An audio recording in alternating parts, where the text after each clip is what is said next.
Make a choice to begin anywhere in your life, and the next chapter of your journey has begun. And along the way, be open to being inspired.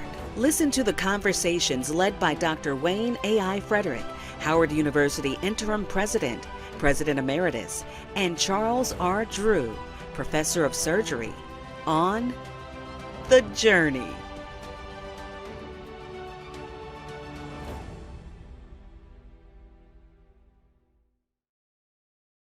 Welcome to The Journey. I'm Dr. Wayne A.I. Frederick, Interim President and President Emeritus of Howard University. At Howard University, we believe that leadership is not only shaped by the times, but by those willing to transform them. Today's conversation reflects that truth in a powerful way. I am honored to be joined by James E. Clyburn, a statesman whose career has helped define modern American politics, expand democratic participation, and strengthen the voice of Black leadership in Congress. In his book, The First 8, Congressman Clyburn brings forward the story of 8 pioneering Black members of Congress who entered public office in the wake of the Civil Rights Movement and reshaped the trajectory of our nation.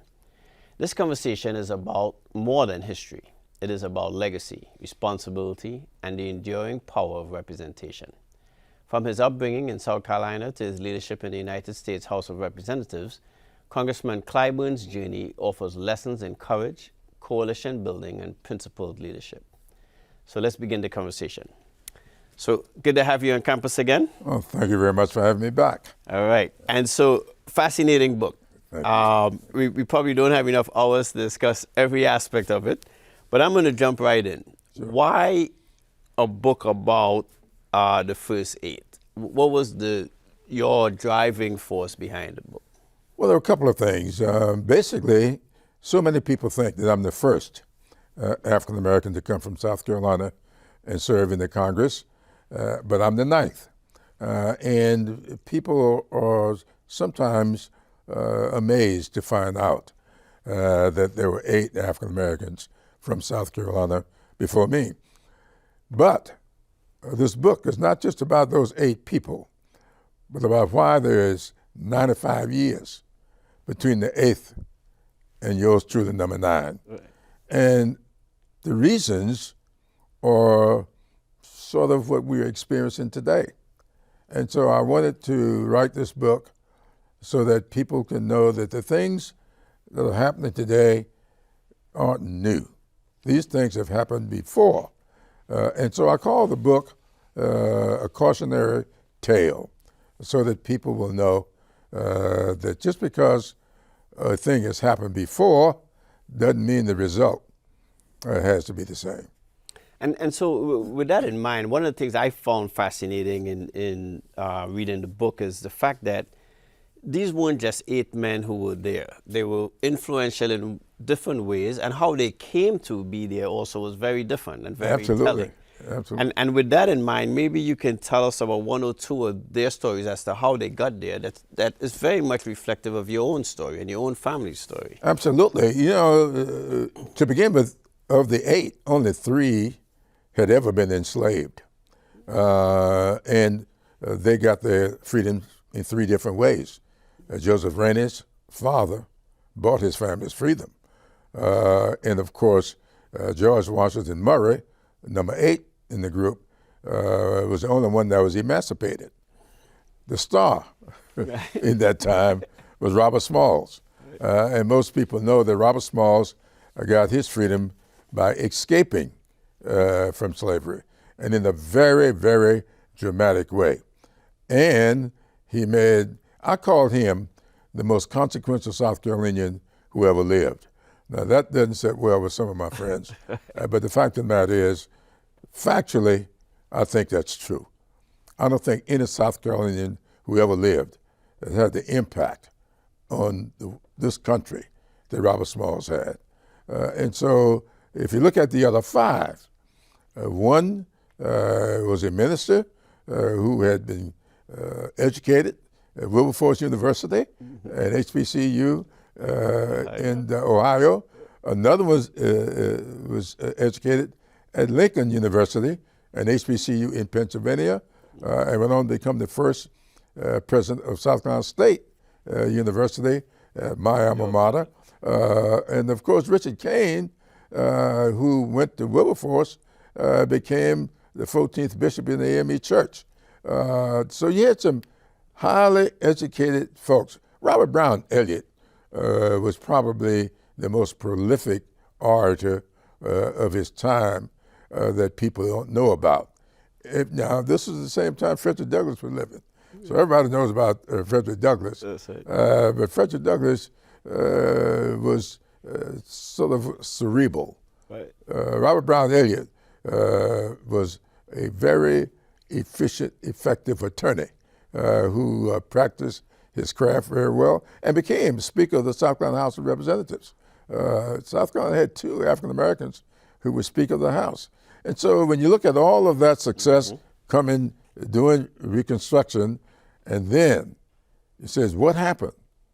Well, all that happened came about because of 3 incidents. In each one of those incidents, the issue was decided by a single vote.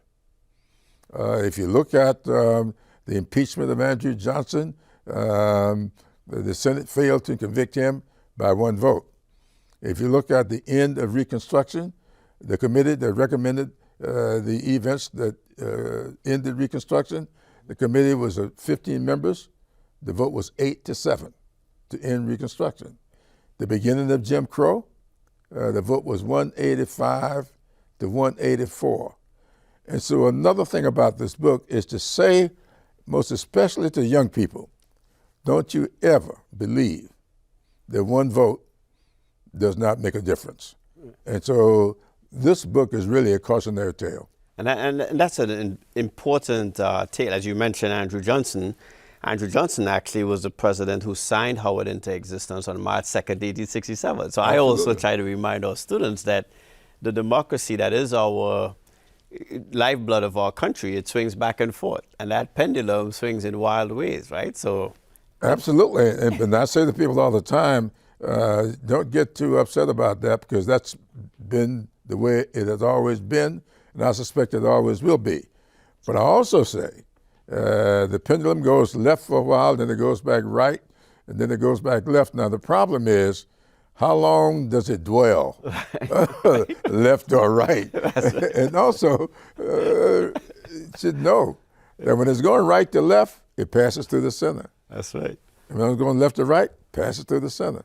So it camps out in the center a little more often than left or right. Yeah, I think that's an excellent point, because we can get a little bit excited about the extremes, when Yes. in fact, it probably spends more time, to your point, absolutely. in the center. So you're absolutely right. Robert Small, you mentioned as the most influential South Carolinian. I want to dig into that a little more, Sure. because I was fascinated by his story. Why do you think he was the most influential? Well, because at the age of 12, he left the house that he was enslaved in down in Beaufort and went to Charleston to work on the waterfront. Robert Smalls had a sort of wildness about him, and his mother was very concerned about whether or not he would remain safe. So she talked their owner into letting him go to Charleston and work, because all the money he made would come back to the owner, right, except for $1. He was allowed to keep $1. Well, while there and working on that waterfront, Robert Smalls developed a friendship. He demonstrated some significant leadership, and he was made sort of like the foreman of all the other enslaved people on the ship. But the 3 white guys who ran the ship had a habit of leaving the ship every Friday evening and would not come back until Saturday evening. And one day while they were gone, Robert Smalls was prancing around the ship, playfully interacting with his buddies, and he took the captain's hat, flopped it on his head, and started imitating the captain. And one of his buddies says, "Smalls, when you do that, you look exactly like the captain." And that planted this idea in his head, that he would hatch a plan to escape from slavery and he needed his friends to be helpful. And he was married at the time with a daughter. He smuggled his wife and daughter onto the ship, and he waited for the time for these guys to tick off on Friday. He knew they wouldn't be coming back for 24 hours. He put his plan into work because he had studied everything about the ship, studied all the mannerisms of the captain, learned what the whistles meant, how to get through sentry points, and he put his plan to work, delivered that planter, which was the prize ship of the Confederacy, to the Union forces, and was granted his freedom and a cash settlement. In fact, everybody on the ship got a cash settlement, and he turned that into great wealth. But before all of that, because he knew the currents so well, he knew how to navigate the Charleston Harbor, they kept him on that ship as a navigator until a big event occurred one day because a bounty had been put on Smalls's head, $6,000 for anybody who would bring him in, capture him. And then they want the ship back. And one day, the Confederate Navy spotted that ship, and they undertook a battle to get the ship. And Smalls, they were losing the battle. And the captain of the planter at this time ordered Smalls to beach the ship and give up. Well, Smalls knew he was a dead man if he did. Smalls locked the captain up into the coal bin, took over the ship, and won the battle, and took the ship back to the Union forces. And when the Union forces found out what happened, they fired the captain and made Smalls captain of the ship. And so one of the few things that people don't know, they start saying, who was the first African-American captain in the Navy? It was Robert Smalls, and he wasn't even in the Navy. Right. But they made him a captain. But you know, but look, he escaped. This is 1862, he escaped in April. In August of that year, he was sitting down with the President of the United States, Abraham Lincoln, here in Washington. And that's a great story, because even in spite of all of this, the Union forces were losing because they didn't have enough manpower. And General Saxon thought that Smalls had become so much of a celebrity that Smalls might be able to convince Abraham Lincoln to do something that Frederick Douglass had not been able to convince him to do, and that was to allow freedmen to fight on behalf of their own freedom in the Civil War. And so he thought correctly. So he sent Smalls up here to Washington. Smalls sat down with Abraham Lincoln, and he did convince Lincoln to allow the Union the freedmen to fight in the Union Army. And when the war was over, Abraham Lincoln issued a statement, and all of it is right here in the book, that but for the freedmen, the war would not have been won. So, but for Smalls, the freedmen would not have gotten into the war. Now, they may have come later, but he was the one that did it. Right. Now, in most history books you read, people will give that credit to Frederick Douglass. Now, Frederick Douglass did lobby Lincoln incessantly for blacks to serve, but Lincoln did not do it until Robert Smalls encountered his conversation with him. He changed the course of American history. And Absolutely. And the building we're sitting in here today was originally Freedmen's Hospital.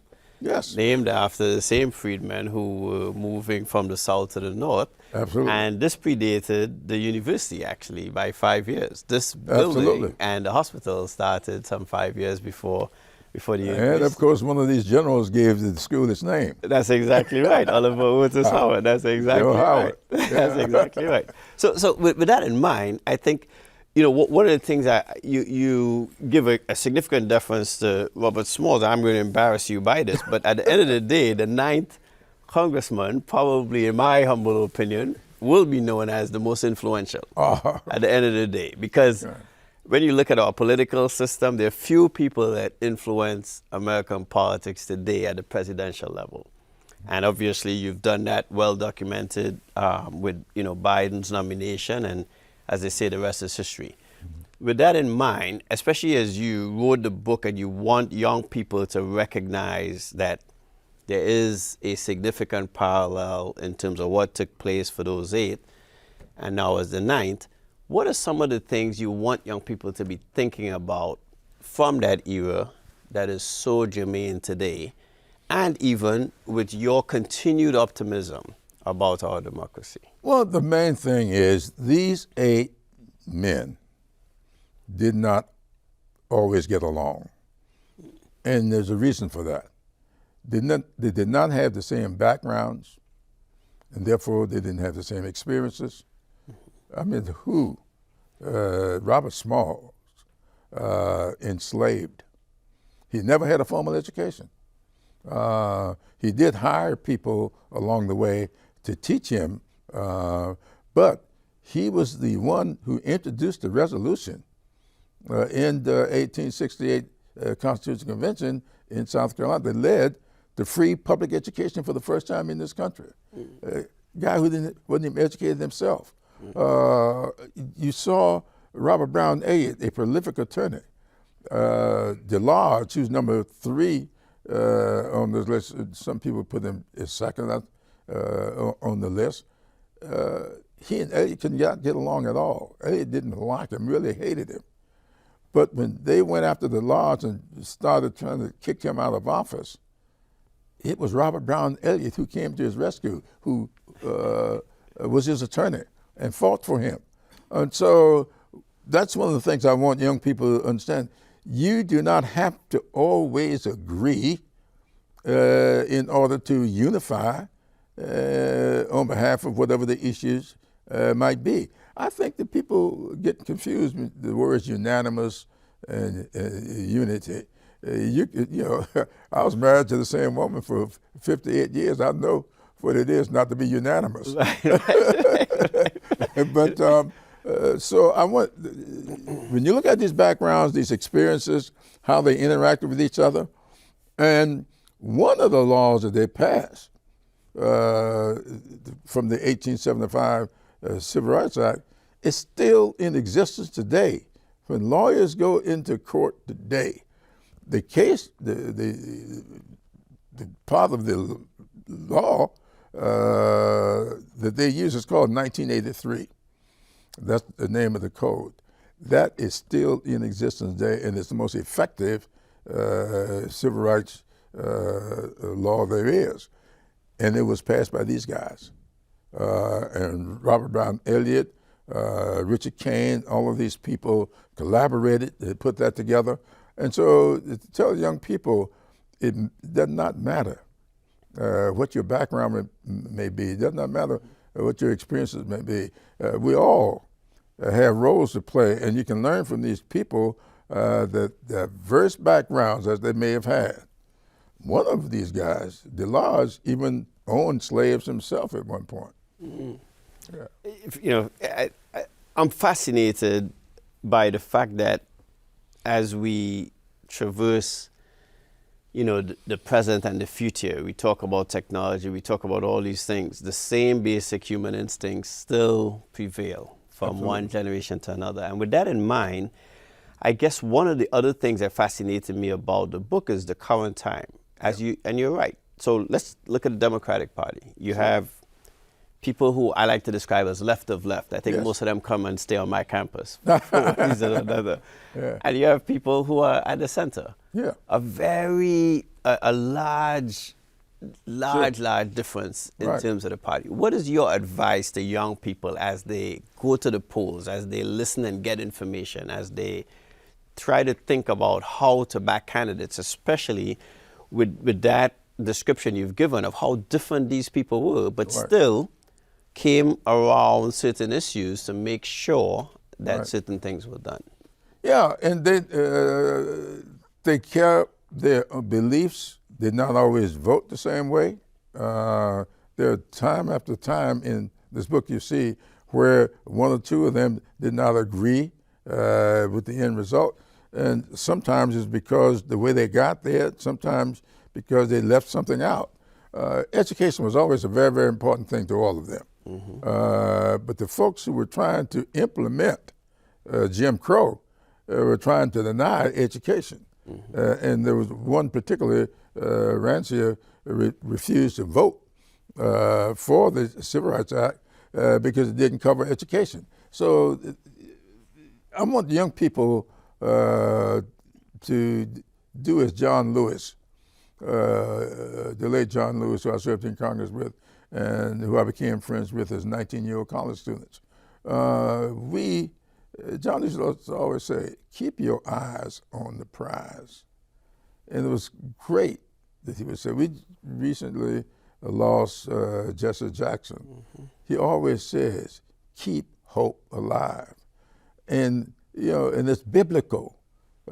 I grew up in a parsonage, and one of my favorite New Testament scriptures is found there in the book of Hebrews 11, the chapter, the first verse. And it tells us faith is the substance of things hoped for and the evidence of things not seen. And young people should really think the way my dad used to tell me, son, the darkest point of the night is that moment just before dawn. And so we should not ever give up. So no matter how dark it is, the next moment may bring the dawning of a new day.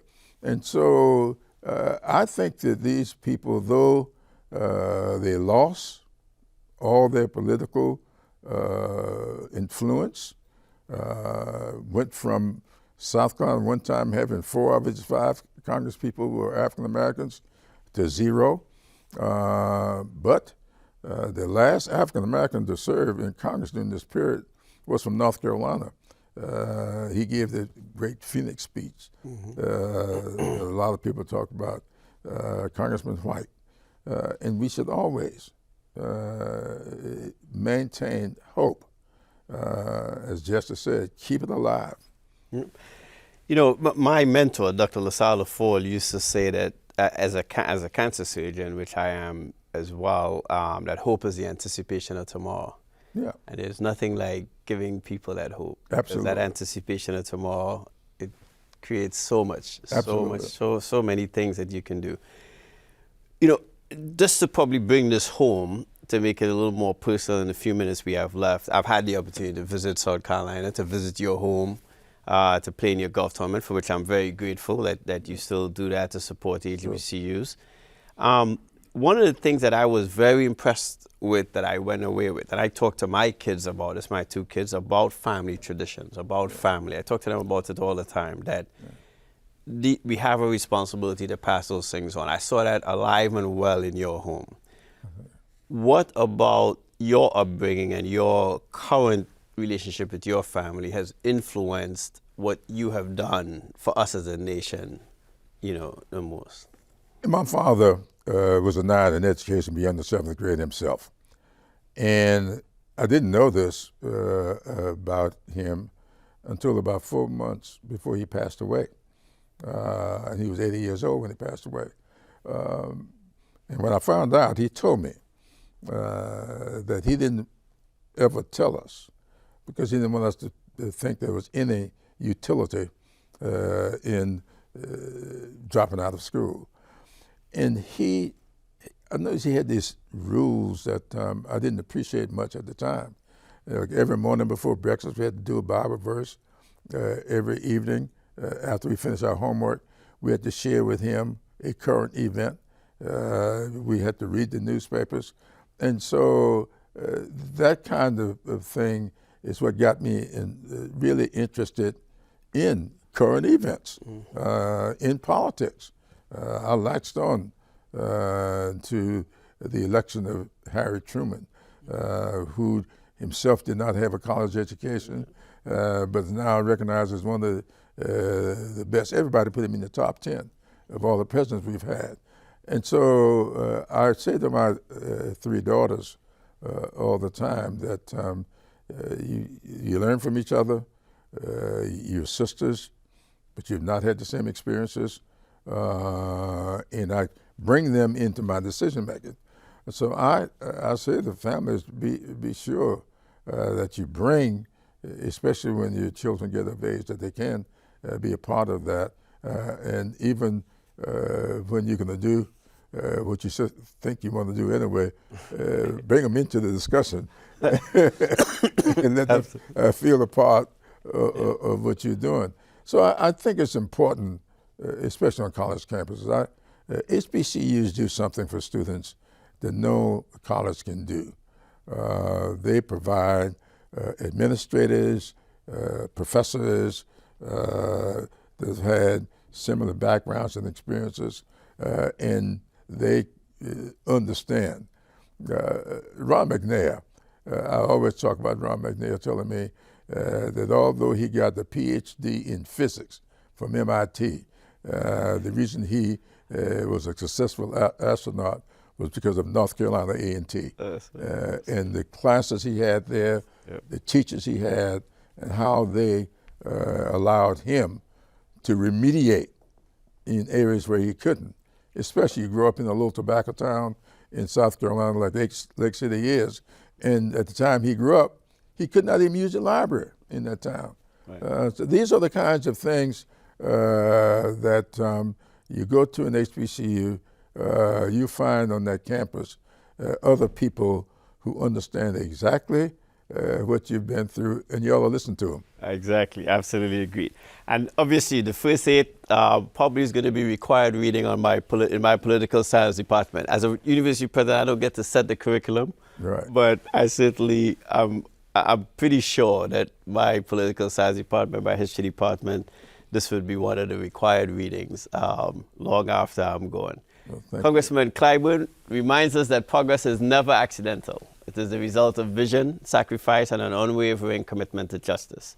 The legacy of the first 8 is not simply a chapter in history. It is a foundation, one that continues to shape leadership, policy, and the ongoing pursuit of equity in America. Here at Howard University, we carry that legacy forward by preparing the next generation of leaders to meet this moment with clarity, purpose, and resolve. Thank you for joining us on the journey.